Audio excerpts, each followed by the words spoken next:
Okay, let's start. On behalf of the Center for Chinese Studies at UH Mānoa, I would like to welcome everyone to our CCS Fall 2022 webinar series.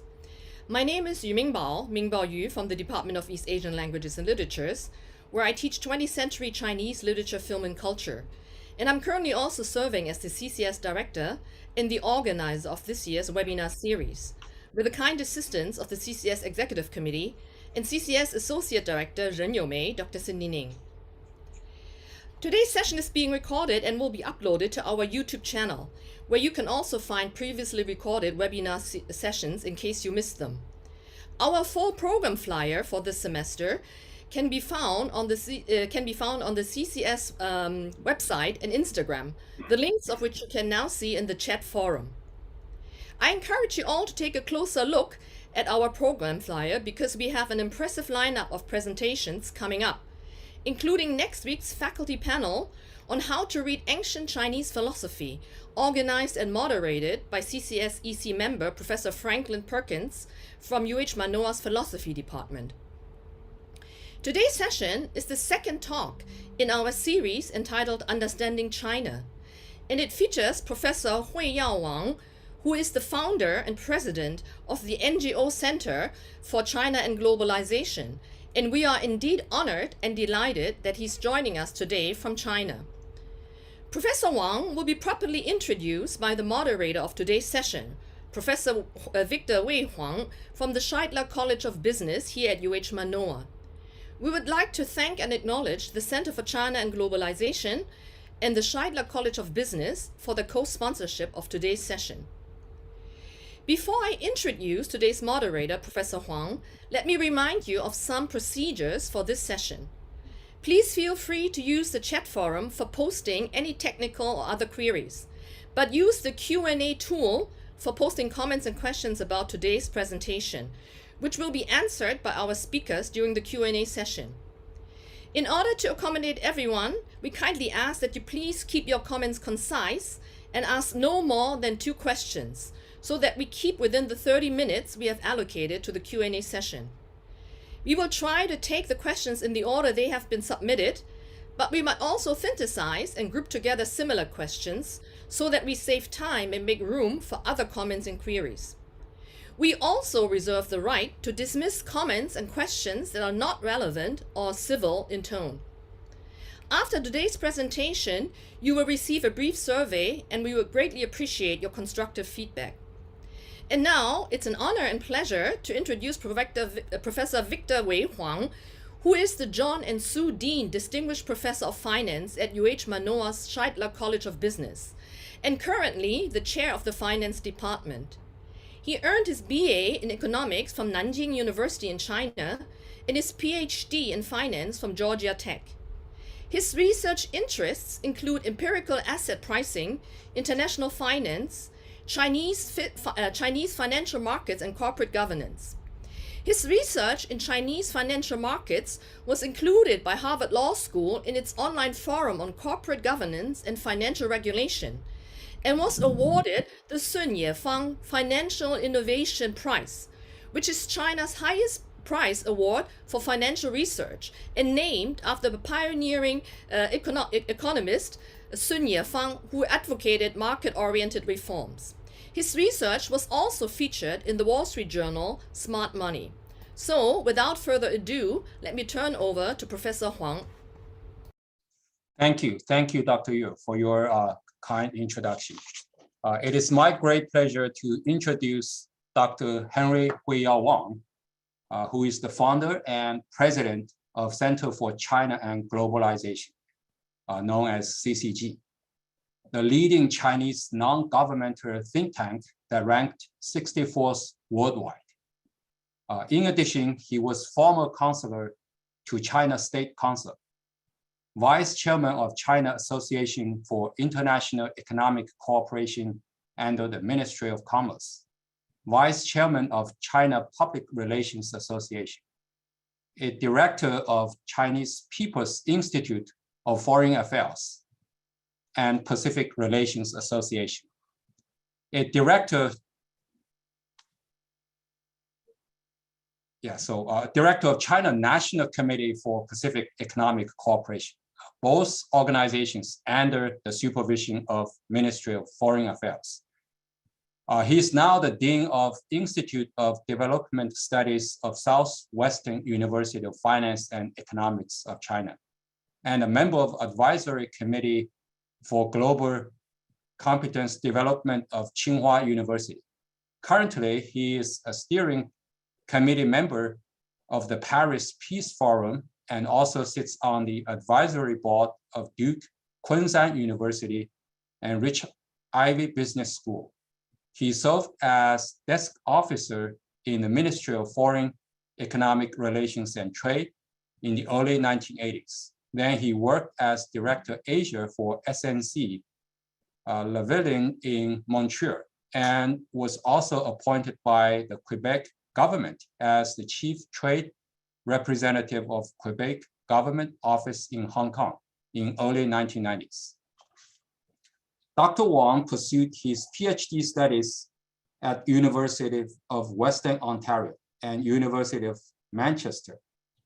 He was a senior fellow at Harvard Kennedy School, a visiting fellow of Brookings Institute, a senior fellow at Asia Pacific Foundation of Canada, and a policy fellow of IZA Institute of Labor Economics.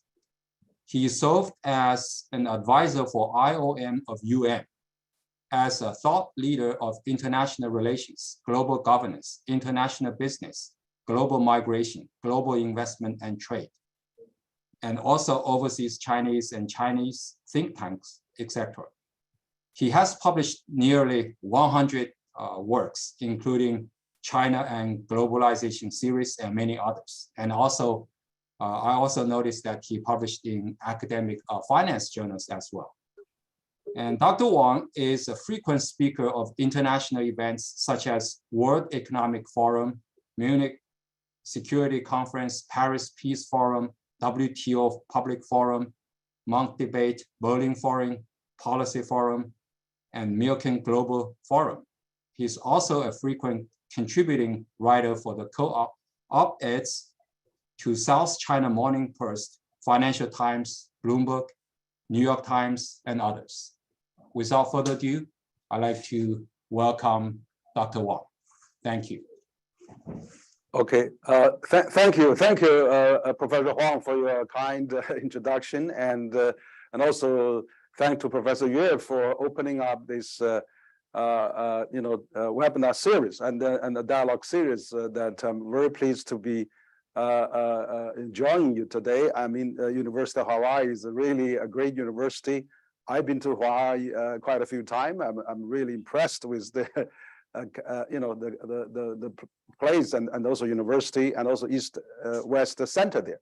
So really a great honor to be here, and I'm really pleased to speak to you from Beijing. Where we're now all geared up for the big political event in China now.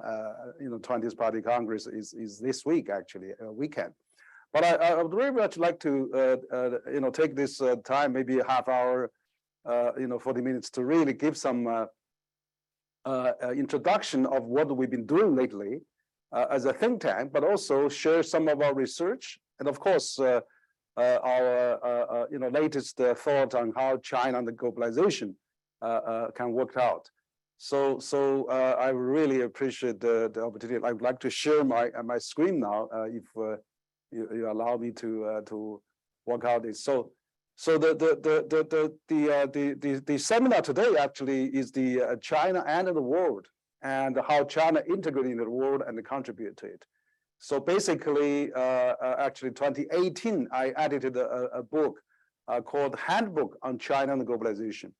China and globalization is always a big topic, and China benefits from the globalization. China is the driver of the globalization, and now China is now trying to be more active on the globalization. But of course, we are now having this deglobalization, and globalization is at the crossroads. So how can we do that? That's where I hope to share some of my views. But basically, my today's topic will be divided into three parts. First, I would like to give you some background about our think tank. As Professor Huang mentioned, we are a top ranked 100 think tank by the University of Pennsylvania for a number of years now, and we ranked at top 64. And we are also the only think tank in China that has been granted a special consultant status.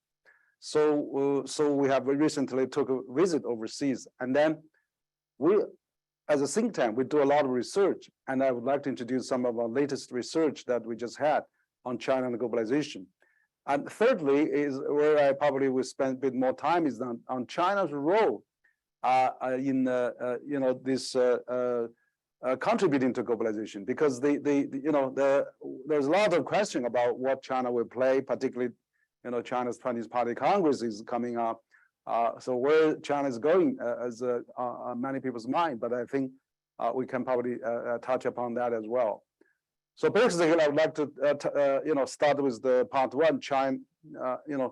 Our first overseas trip, that it took us at the end of the June to July. We visited 6 countries, and then we actually conducted 70 events and meetings and roundtables. It was very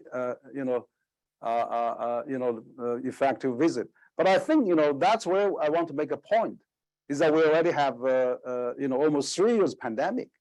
I mean, the situation is getting very tight. Bilateral relations and multilateral relations all at risk if we do not start people-to-people, face-to-face meetings. So that's really very, very important. That's where we took the first China think tank delegation to visit overseas. It's in almost 3 years. So that's really, some media report that as groundbreaking or ice-breaking since the pandemic. We felt is really important to do that. So we met many people there. This trip we met international organizations, current leaders and former leaders, like UN, World Bank, and Munich Security Conference, Paris Peace Forum, all really important. And of course, we also meet Chinese ambassadors and Chinese affairs in US, in Europe and Asia. So that's very important to know what they are thinking while they are in those host countries. So it's very important to touch base. It's also a research tour for us, study tour for us. And then most importantly is that we have actually, as a think tank, we met so many think tank top leaders. We met president of the Peterson Institute, president of Atlantic Council, honorary chair of Brookings Institution, president of CSIS, president of Stimson, Center, and of course, many think tanks actually, fellows and you name it. So it's a very, very comprehensive visit that we meet all the other think tanks, Carnegie, Asia Institute, Asian Policy Institute, and Council of Foreign Relations, and things like, and the European think tank. So it's very important that we found during this trip that if the globalization, if China wants to have a better understanding, we really need to communicate, need to dialogue. Of course, one of the things we found is that the sentiment on China is getting more negative, and then there seems to be more misunderstanding, also mistrust. But that's precisely, I think, we need to really start this dialogue. And actually, when we meet them, they even including the former current government officials in the U.S., in the Europe countries, in Asia, it's exactly, they felt that we need to strengthen this dialogue. So I think that's really very, very important. And and also, furthermore, I think that's one of the key areas that we met so many multinational organizations, CEOs, executives, and of course, trade associations. It's that, in the past, we always say, business is the cornerstone of the bilateral relation or multilateral relations. But this time, through, only after, almost 3 years of isolation and pandemic devastating, we find that, people-to-people exchange is also, if not more so, the cornerstone of the exchanges.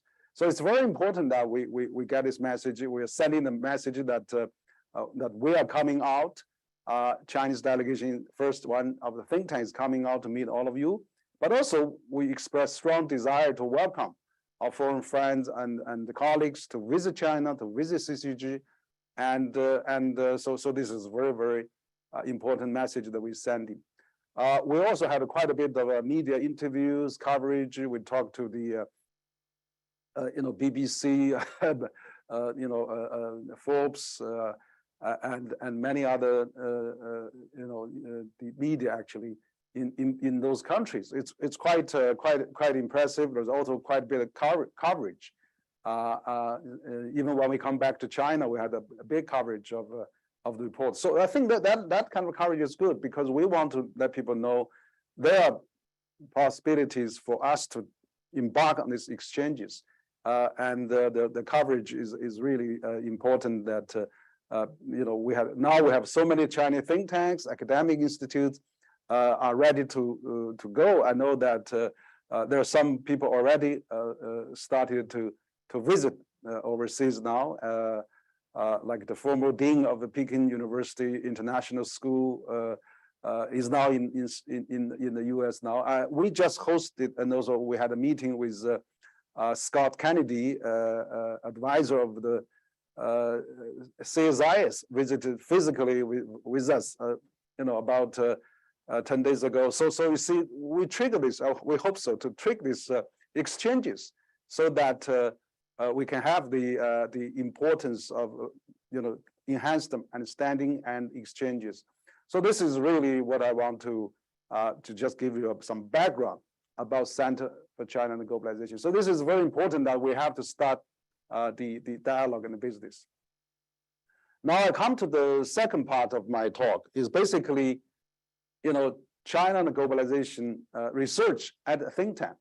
So CCG is a think tank we established about almost 15 years ago. Now we are ranked top think tanks, not only in China, but also in the world. We had about almost 100 staff and research staff and working staff. And we have head office in Beijing, we had office in Chengdu, and Guangzhou, and Hangzhou, and Shanghai, quite a few places in China. But the thing is that we focus more on the globalization studies. Initially, we focus a lot on global migration, global talent mobility. That's where we start a lot of research. We published the blue books of global talent development for 10 years in a row at Chinese Social Science Academy Press. And then, of course, we do we started publishing many English books as well. So I would like to say that one of the key research areas that we actually focused on is on the China and Globalization. We actually, last year, we started a book series just called China Globalization Book Series. And then, so with the book series, hopes to create a balanced global perspective by gathering the views of highly influential policymakers, practitioners, and opinion leaders. And so it's published by famous, well-known Springer Nature publisher, world-renowned, and we publish as an open source, and now it's already a download 2.5 million, or 2.4 million. It's quite impressive. So the first book, basically, we touch upon is that we actually last year when we published this book, we called it Consensus or Conflict. Unfortunately, today we see the war in Ukraine going on. We are already in conflict. That's very, very, very sad. So basically, this book will talk about China and globalization in the 21st century. That we want to bring leading international scholars and policymakers to explore the challenges, and then this book is really get very well response. We have quite a lot of endorsement from people from for example, from senior vice president of AIB. We have also Angus Deaton. He's the Nobel laureate at the Princeton. He gave a very good endorsement. We also have a Ram Meter professor at the Oxford, and people in the industry, chairman of NXP Semiconductors, and of course Sir Andrew Thomas Chen, and also chair of the board of governors of Brickshek, University of London. Many people like that, Tim Classful, at the Cambridge University China Center. So those people actually read this book and give a high endorsement on that. And so there's many more. I mean, altogether over a dozen people actually endorsed this book, all from international background and different perspective. But the most important, of course, this book we had various angles. It's not a book written by Chinese, but it's a book written by mostly, we have Chinese representatives, but mostly by international experts, global opinion leaders, former politicians, and chair of different institutes to contribute. So it's very, very impressive book that I would really very grateful that to have contributed by so many people.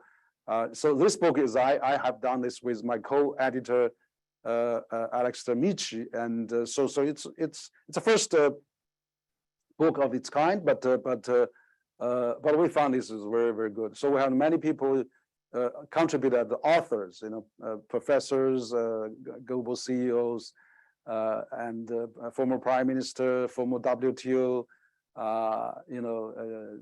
the direct general, former U.S. TPP negotiators, and people like that. So it's quite a wide, comprehensive book there. And also we had former Vice Minister, Minister of Foreign Affairs, also joined us from China, joined us as well. So this is a very interesting book. I highly recommend people take a look that we can have a great view about how they view China and globalization, and how they can really give a good look at this. Also in this, we have many academics like Jeff Lehman, New York University Shanghai president. We had Kishore Mahbani, former dean of the Singapore Lee Kuan Yew School of the Government, and very unfortunately we have James McGann.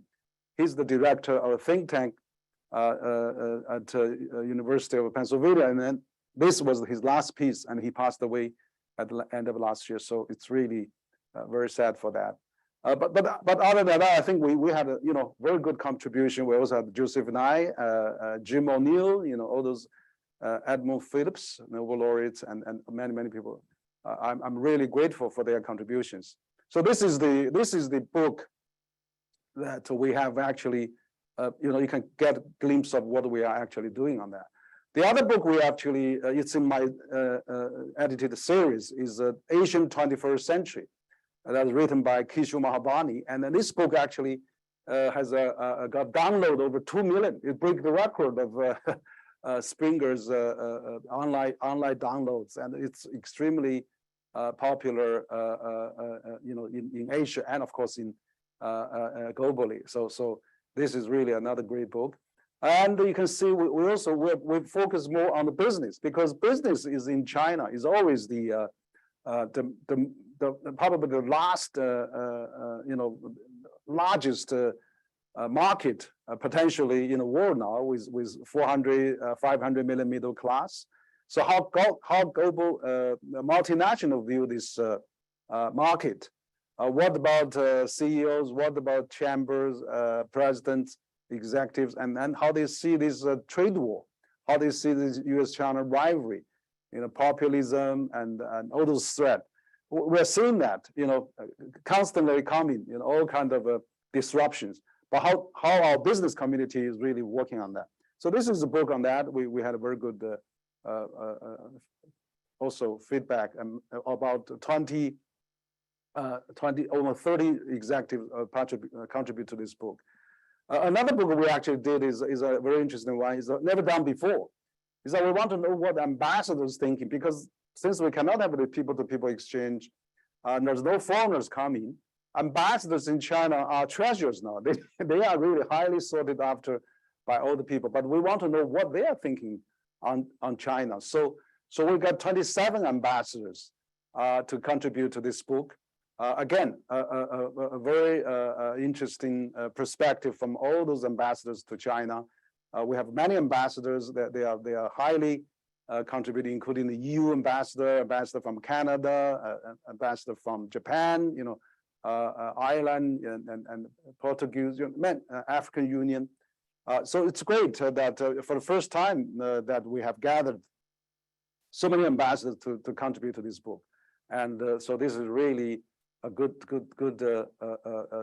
experiment, but very successful. So we would like to continue to do that after this, first ambassador collections on their view, particularly during the pandemic, during this, no people exchanges era. So this will go down in history as a record of how they view each other. The final book is a book of mine. I actually contributed to a book on the Chinese perspective on China development and role in the world. I call this book The Ebbs and Flow of Globalization. Again, focus on globalization and China's evolving role.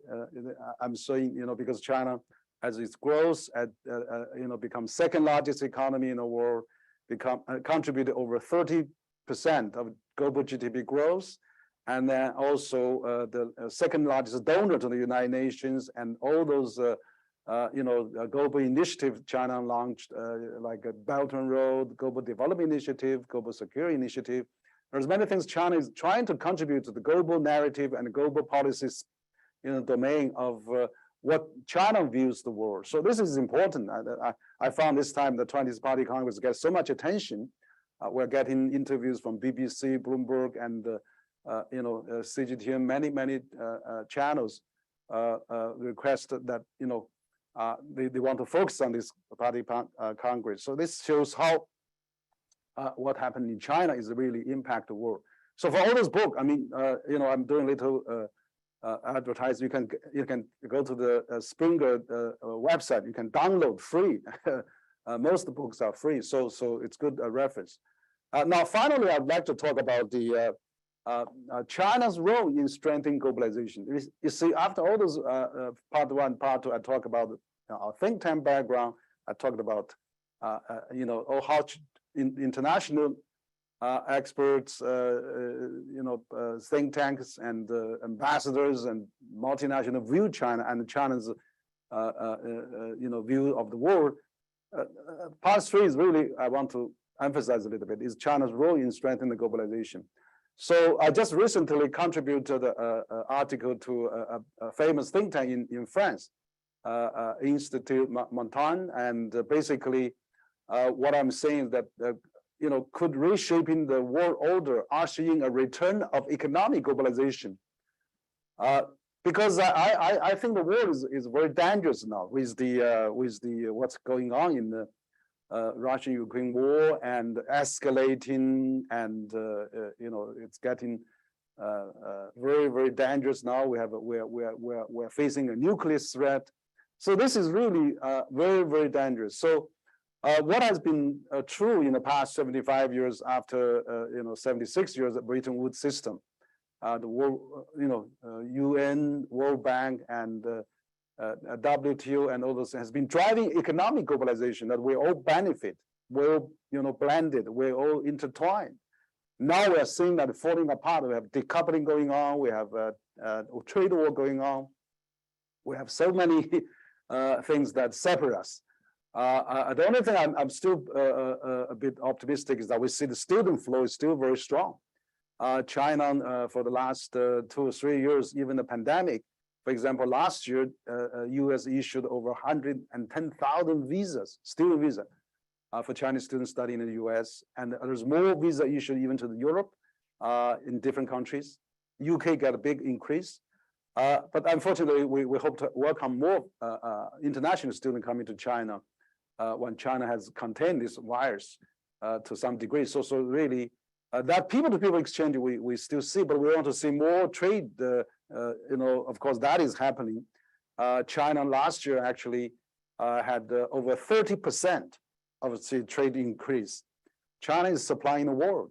China is really become a global engine in terms of providing all the basic goods and needs of a lot of made in China.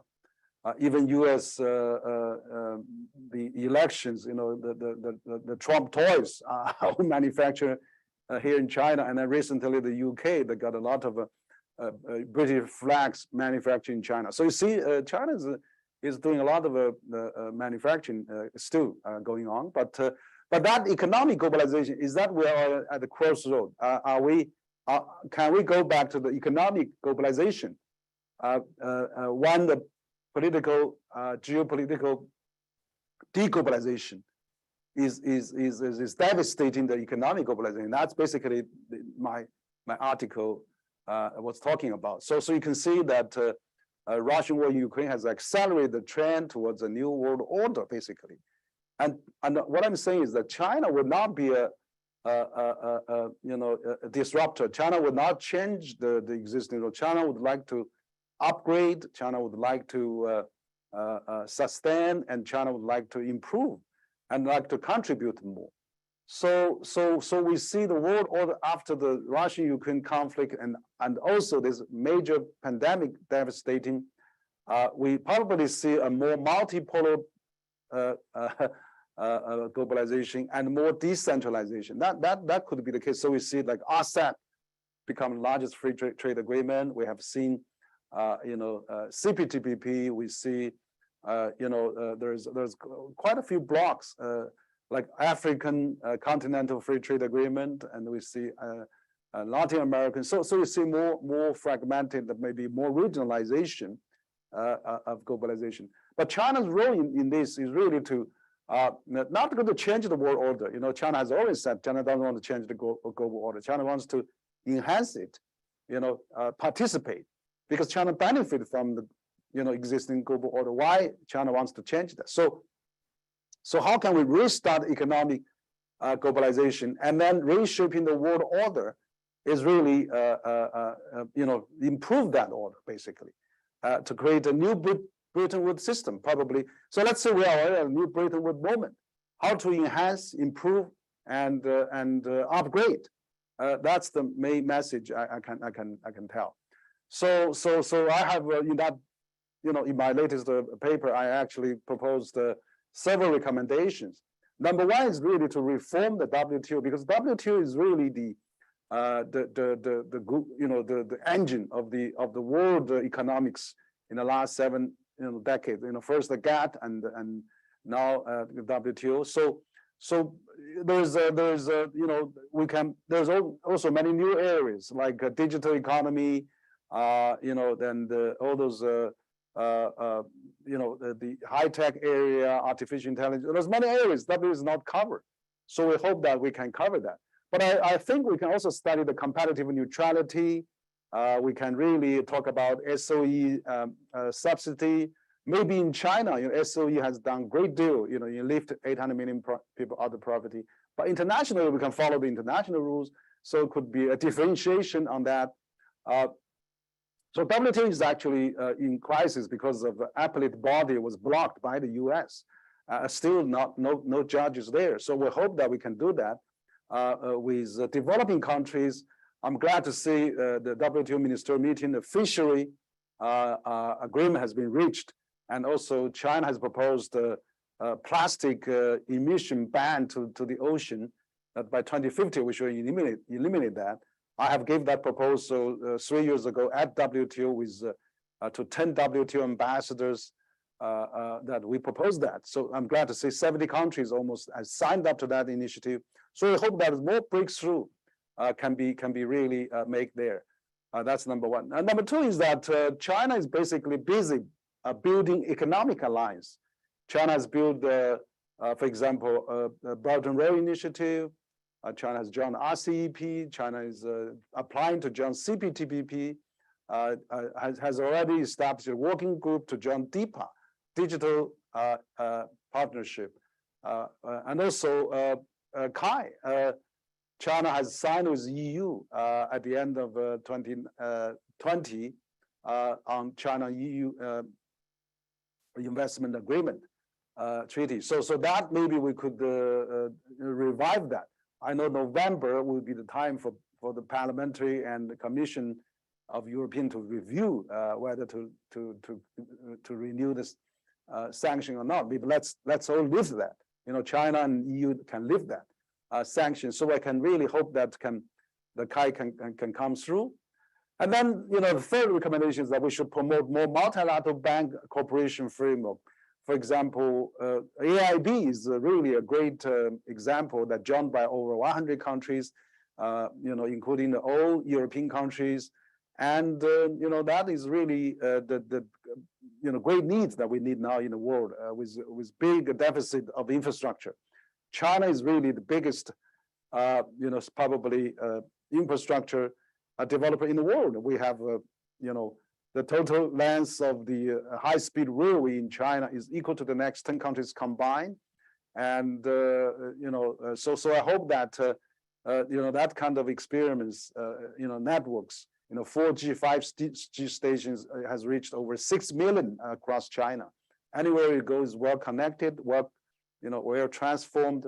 China has the, out of the 10 largest port in the world, 7 of them are in China. So those are really China experience can be shared, and AIB can be a good contributor to that.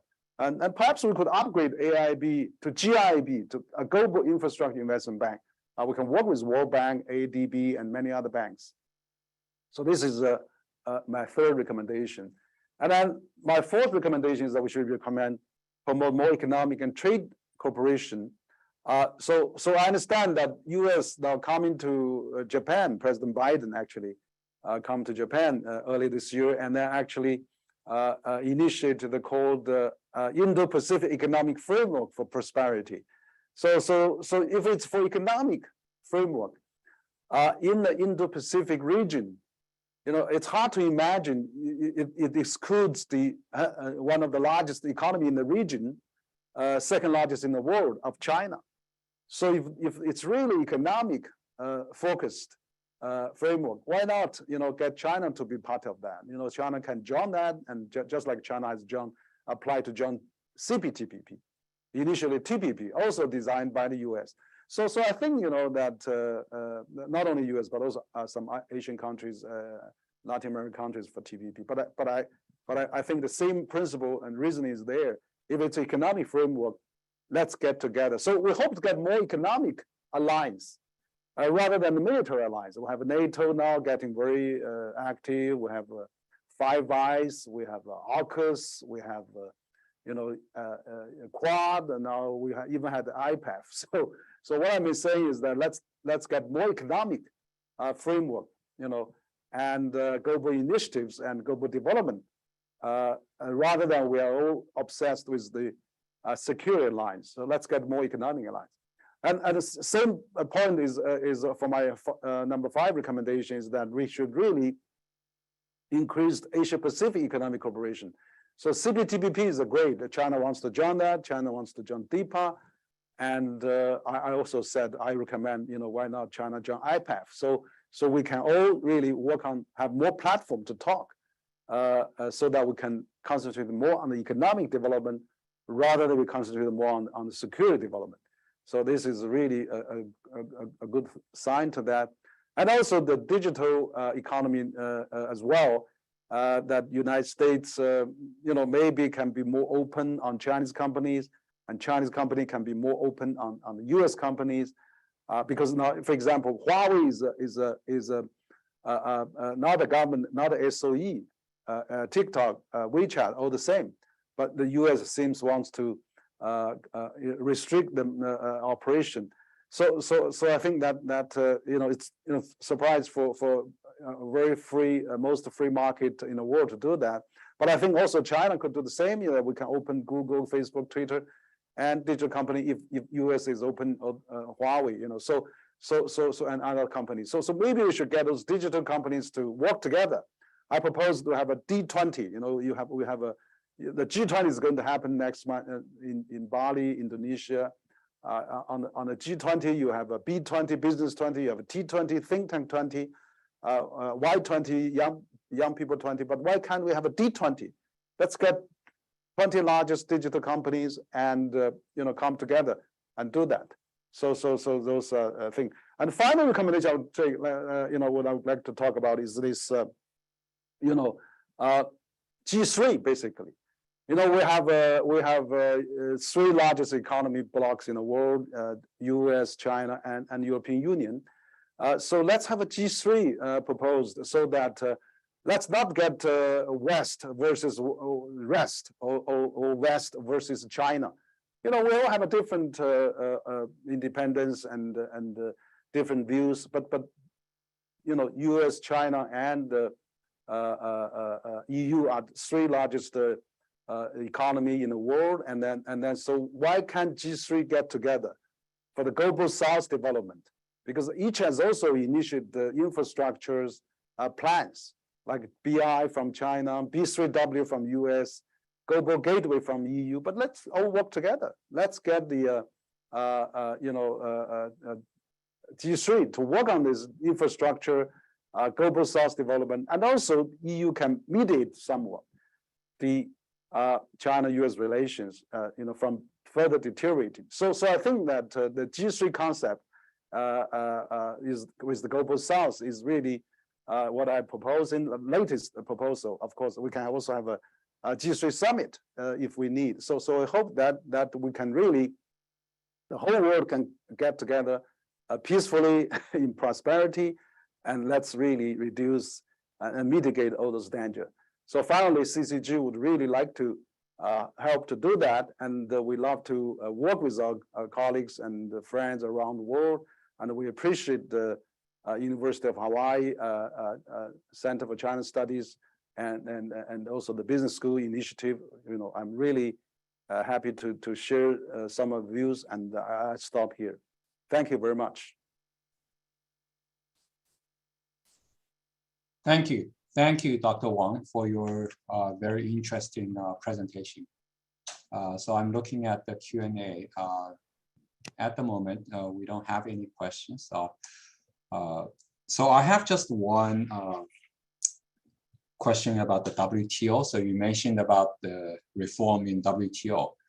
On the other hand, I also see through your presentation, there are lots of regional trade pact or treaties, such as CPTPP and IPEF, and then also, for example, China-EU investment agreement.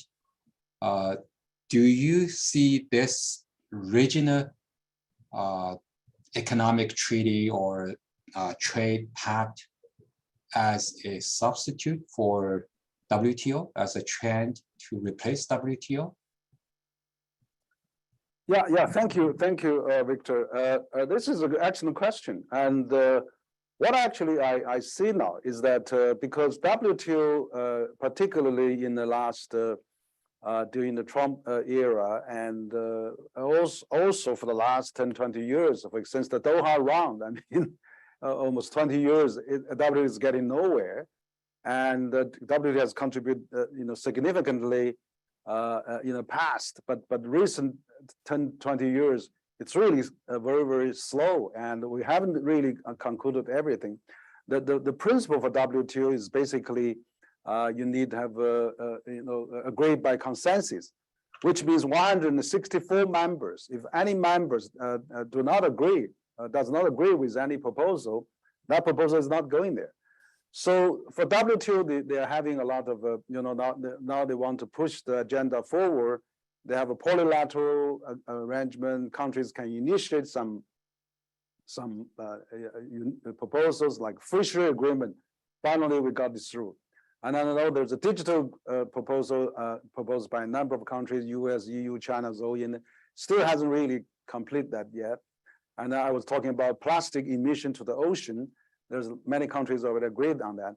So there's probably also true is that if there's follow the trend, if a majority of countries has been on board, then it'd be easy to sell to the whole members. And so that is really what WTO is facing. I know China initiated a proposal on facilitation of investment and trade, which is still also in discussion. But since the WTO has been really not effective function in the last 10, 20 years, you see a more active regional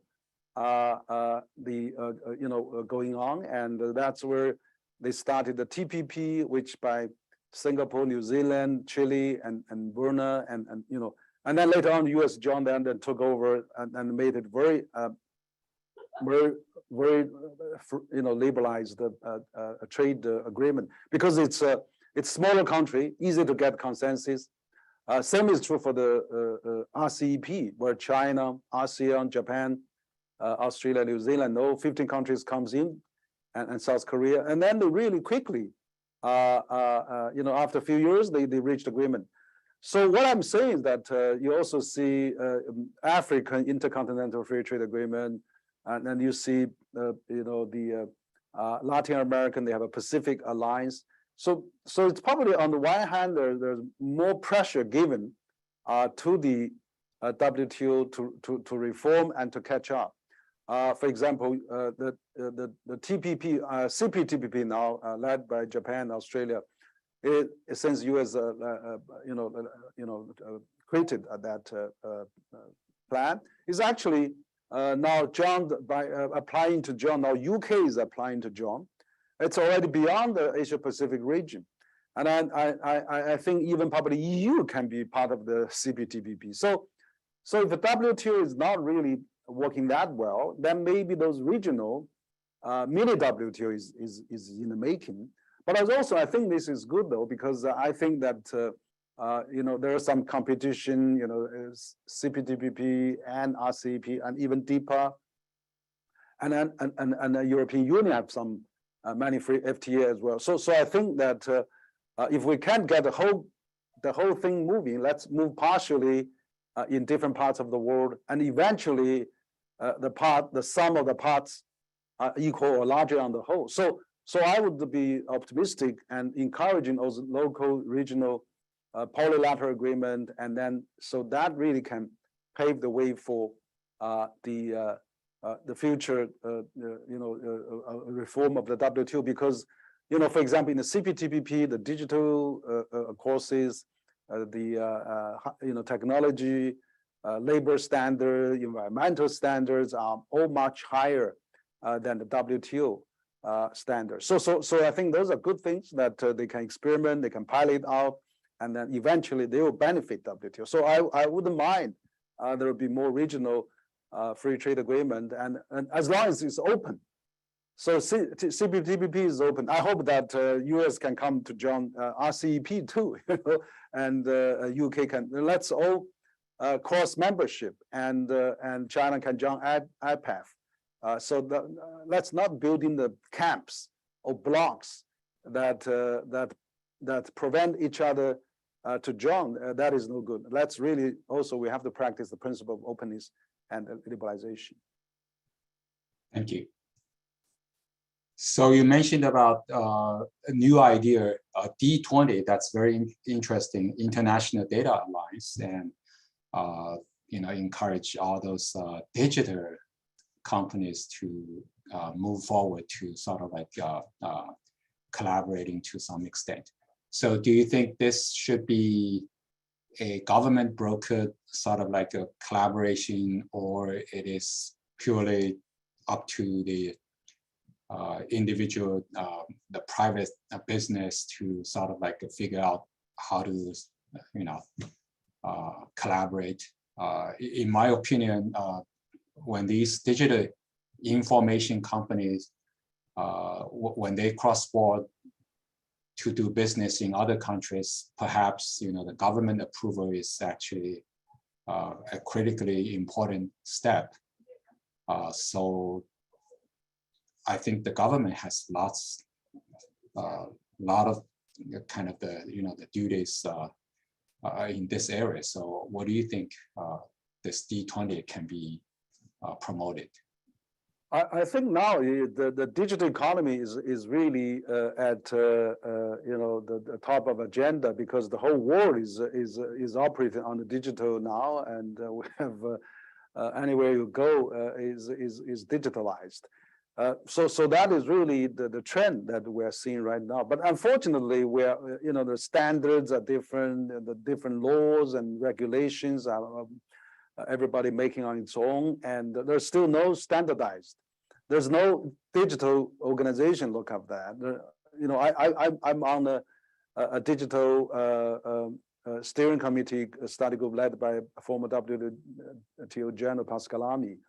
And we have many industry people coming to that, and experts and trade policy expert as well, government officials. But again, I think certainly we need a government. I mean, we need a government to come to grips, and we have to get them to talk at the WTO level. I mean, one of the very interesting things is about this DIPA that we have formed a kind of a regional organization, a treaty that. Singapore, New Zealand, and Chile are the initiators of digital partnership agreement. So it's like when they started the TPP, those smaller countries. But China has showed a great interest to join that. And President Xi officially announced that. Chinese Minister of Foreign Trade has actually officially applied, and China just announced about a month 2 months ago that China formed a working group to join this DIPA. So I hope that US, EU can all come to this new platform and initiated by those neutral countries, and then let's have a platform to work on that. But I think it's important for the industry to work together.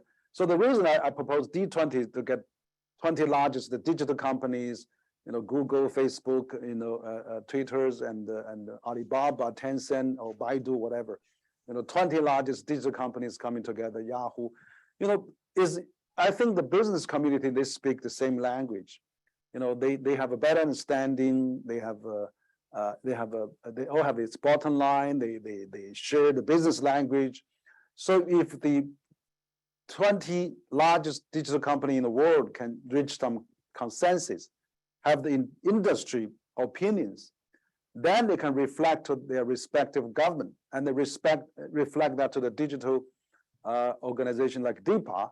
So that would be really great to form the latest new standards for the world, because we are now lacking this kind of standard. How to protect privacy, what's the transparency, how government should do and not do, and I mean, there's also issue of digital sovereignty, because China maybe emphasizes a bit more on digital sovereignty. EU emphasizes about digital privacy, and US maybe emphasizes digital openness. So we have how to reconcile all those differences. We probably need the companies to come to talk, and then they have all the business in different parts of the world. They know the best. If they can agree upon something, it'd be great for the government to adopt. So that's where my idea of this D20 comes from. And I think if we have a T20 think tank have a 20, why can't we have a D20? So I hope that before the G20 we can get this idea come across. Thank you. Okay, so we encourage questions from the audience. You mentioned about several books, very interesting, and all those things are free for downloading.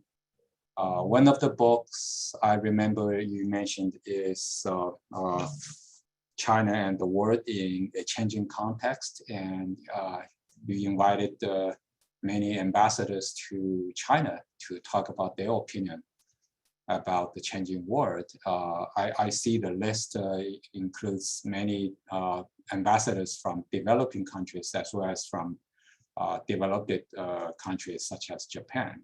So do you see strikingly different opinions between the developing country ambassadors and the developed country ambassadors? The book is really, as I indicated, is really during this pandemic time. We have no foreign dignitary statesman visit or leaders visit, and let's focus on ambassadors. They are representing their country very well. So the idea is to get as a variety of different countries of the views to reflect in this book. Well, even there are some similarity, there are some differences. I mean, the similarities is that we all need to develop, we need to fight climate change, we all need to strengthen the bilateral trade and investment. We all need to resume people-to-people exchange. So those are common views, of course. But of course, you can understand, and then the global South maybe still focus a bit more on the development issues, whereas developed countries focus a bit more on those standards and global governance and China-U.S. relations and or bilateral relations, how that's going to affect, and what are the good cooperation, what are the areas we need to improve. So it's quite a balanced variety of views, but I think that there's a lot of similarities, but also there's some differences, as I indicated. So it's great to read this book, and of course every ambassador has this very unique views, and it's all appreciated, it's all welcomed. Thank you. Yes. Yes, Can I ask a question? Yes. Yeah, sure. Thank you, Professor Wang, for your very informative presentation. And I think this book series is a great resource for everybody who seeks to understand China better. I have a question regarding Biden's Indo-Pacific initiative and policy. We actually had Professor Zhu Zhiqun from Bucknell University in our CCS webinar series last week, and he talked about this Biden's Indo-Pacific strategy and policy, right? Which he mentioned that actually began under President Trump. But as you know, I think it's pretty well known that President Biden is pursuing that. And as far as I understand, the Indo-Pacific strategy and policy does not include China, right? But it's become a very big topic, particular in place like Hawaii, because we are right in the Pacific. So I was wondering what you thought about that, if you could talk about it, because in one of your slides that you mentioned earlier, which I thought was very informative, you mentioned that there seems to be this sort of competitive tension between US and China. And in one of your later slides, you mentioned that China's position is not to change the world, but to participate in it, right? Which is also what your book series does. So I was wondering if you could just share with us, the view and, what, or maybe if, China's view on this Indo-Pacific initiative that specifically excludes China. But I think Taiwan is included, right? Or it's not so specific, but China is definitely excluded from it. Mm-hmm. Yeah. Thank you, Professor Yue. And basically, what I propose is that I really do not see as a healthy trend that now in the recent 5 to 10 years we see more military and security alliance coming up. For example, we see NATO has been expanding, has been strengthened. We see Five Eyes countries of Anglo-Saxon and English-speaking countries are also getting more tight, and now they even want to invite South Korea to be part of their intelligence system. And we see US, UK, and Australia focus on our nuclear submarine alliance called AUKUS. And then we see also the more security-oriented mini NATO Asia of India, Japan, US, and Australia. So it's really not really a great trend we've been seeing lately, and that will increase in the tensions and the risk of the region. Whereas China, basically, for the last 5 years, China is focused more on economic development. China, about 12 years ago, China launched this Belt and Road Initiative 10 years ago. And then China actually, proposed that is joined RCEP negotiation for a long time. And now finally, they formed the largest free trade agreement in the world now. Account 1/3 of the global population, GDP, and export, and also China is really wants to expand on that, and sign this comprehensive agreement on investment with with the European Union. It's already signed and concluded, but because of sanctions, and it has delayed.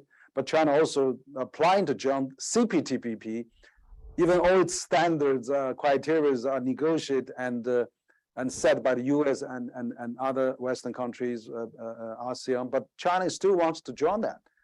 Doesn't because it's made by the U.S. China wants to get out of it. And same is true now for the DPA. Digital Regional Partnership Agreement, China also officially applied and a very strong desire to join. So it shows that China openness to embrace the economic globalization, whereas, I mean, there's not any interest of China to do this military or security type of organization. Even Shanghai organization, Shanghai Cooperation Organization is also has a several the news statement coming out of last month. There's about environment, there's about climate change, there's about the digital free trade. So it's focused a lot more on economic as well. So the only economic initiative we see coming out of the U.S. after TPP is this IPEF, Indo-Pacific Economic Framework. But then, you know, it could be a good thing if it's really open. It's not exclude anybody. But what the U.S. is doing, coming to Japan, Korea, and announce this, and invite a number of companies into that, and even have a ministerial summit for IPEF for some time already. But China is not there. So I would see that it'd be great if it's economic.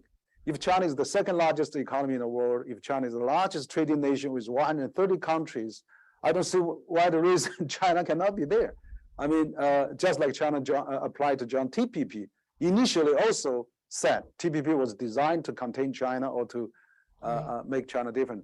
So in this, but TPP at that time, they have a good excuse. They say it's all very developed countries, very well-developed trade nations.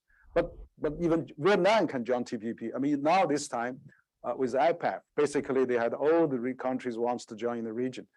Even India is part of that. So I think for the conditions for China to join is absolutely qualified, but it's just excluded. So now that gives us more thinking, like now on semiconductor issues. Right. There's decoupling. There's many other circles are forming. Excluding China. So this is not healthy. I see this not displaying the competitive advantage of each country, and also that could potentially exclude those companies from those countries to the largest market in the world, like China. So I think we should really work together rather than separate into different camps. Right. In one of your slides, actually, you mentioned, right, China should encourage more foreign companies to work in China, and then America should open its market to Chinese companies, right? I was wondering because I think right in the early 90s there were many foreign companies that went to China, right?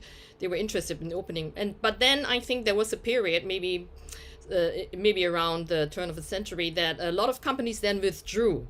Right? They had been in China for a while and then they left. So now in one of your suggestions, and you just elaborated this cooperation that's necessary and that, each country should open their market and invite foreign companies. What needs to change in China for foreign companies to maybe regain confidence or be motivated again to go to China? I'm not an economist, but I'm just following the general trend, right? Yeah. No, good question. I think basically that China actually is still very open to the foreign companies. China stick to this open door policy that become a national policy.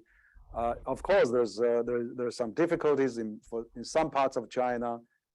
Some local government may not practice open policy that well, but in general, I think China has done relatively well. For example, since last year, China has its new foreign investment law in place, January of 2021, and overcome many the difficulties. For example, you hear a lot of complaint in the past that China is IPR issues or things like that, or stealing the technology issues. It's getting less heard now because the reason for that is that China has more Fortune 500 company now than any countries in the world, including U.S. Chinese companies also have IPR concerns. I mean, there's no reason for China not going to protect that. China is the largest patent applicants in the world, more than US. So China actually wants to do that. So same is a benefit that can be shared by the Chinese company if they tighten the IPR protection.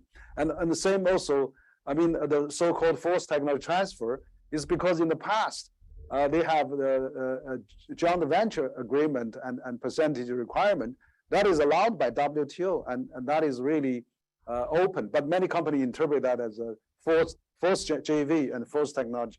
So now China has relaxed many JV up threshold, and so for example, automakers now in China can have a majority or even 100%. Like Tesla, they have 100% clean vehicle manufacturing in China, and now become the largest clean vehicle producers in the world, and even export many of them. So I think that momentum is still there. I mean, talking about investment, BMW just had a 75 majority ownership. We had the Bossi from Germany just invested the 10 billion euro project in Guangdong. So since it opened up, there's about 70,000 US company registered or operating in China, generating 700 billion revenues for US companies. And for example, in Europe, the same. There's 5,000 German companies in China. So I still see China as a big market with 400 to 500 million middle class, and definitely in the next 5 to 10 years, China is going to be the largest market in the world. So there could be challenges, difficulties, COVID, lockdowns, and here and there. But eventually, when China resumes, when China opened up again, it will be all the synergies there, transportation, internet. 280 million college-educated talents in China. It's the best upstream, downstream, and all the logistic supply chains is all in good place. So I would say China is irreplaceable for a long time to come, and we have to give confidence in that. And China will be the stabilizer for the world economy. Great. You mentioned the COVID lockdown, right? Which of course has affected many countries. The economy is very bad. How badly has it affected the economy in China? Well, I think certainly, has an impact because, CCG, every year we do a joint event with World Bank. The World Bank every year, they release their global economic outlook forecast. So we did 2 or 3 years in a row with World Bank. For example, this year, the World Bank project China first 5.1% GDP growth. And then that's when we had the first event, a release event with them. The only release event the World Bank did outside Washington with CCG. And then the second release we had them, they said is about 4.1%. And now it's 2.8. So I would guess maybe this year, we can still achieve 3 to 4%, but short of the target of 5.5 that NPC proposed earlier this year. So that is a challenge. But again, I think China, because China is such a big country, 1.4 billion population. If we did like US, if we got 1% people affected. That would be tens of millions of people are going to suffer. So it's enormous political risk that no government in China can bear that. Right. So I think they have a bit more tight policy. But again, the virus can be changing, and there could be more deadly virus, storm China again. And if that comes, China probably is the best prepared in the world.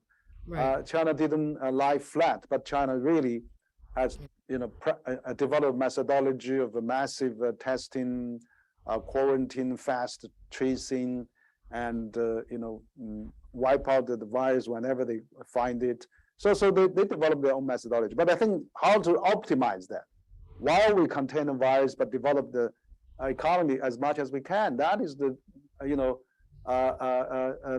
challenge China still has.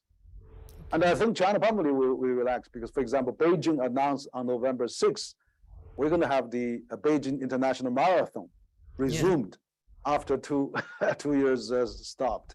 And then we already have Hong Kong, 0 to 3, basically is almost open.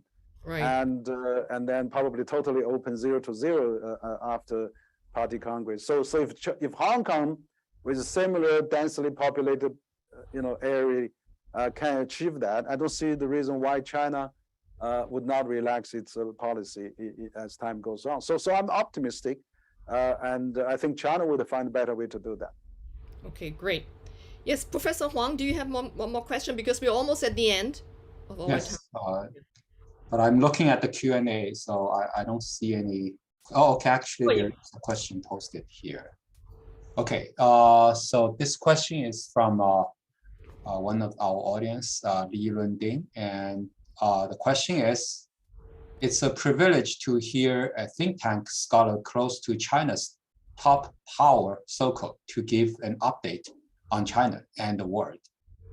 How do you evaluate it, the BRI today?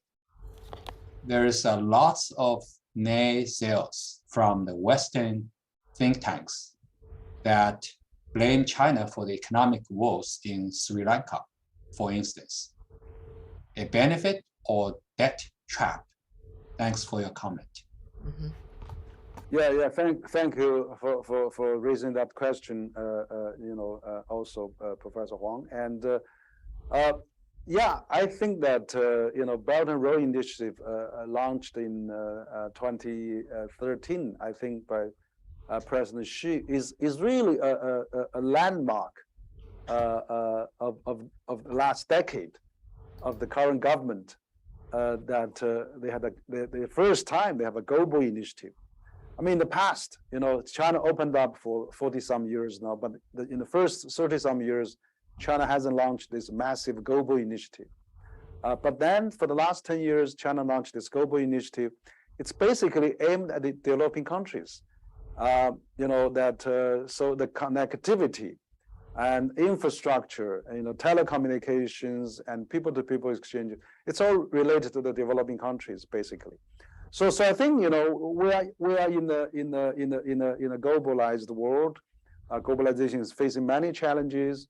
We had my friend Professor Graham Allison, he hit his trap that the geopolitical tension is getting really serious. But also we had the Kinderberger trap, which means that one rising economy, a country with the existing larger power, the global public goods is really facing shortage. For example, when US was replacing UK as a big power in the world, there's a late 20s economic crisis because there's not enough global public goods or policies to safeguard global economy.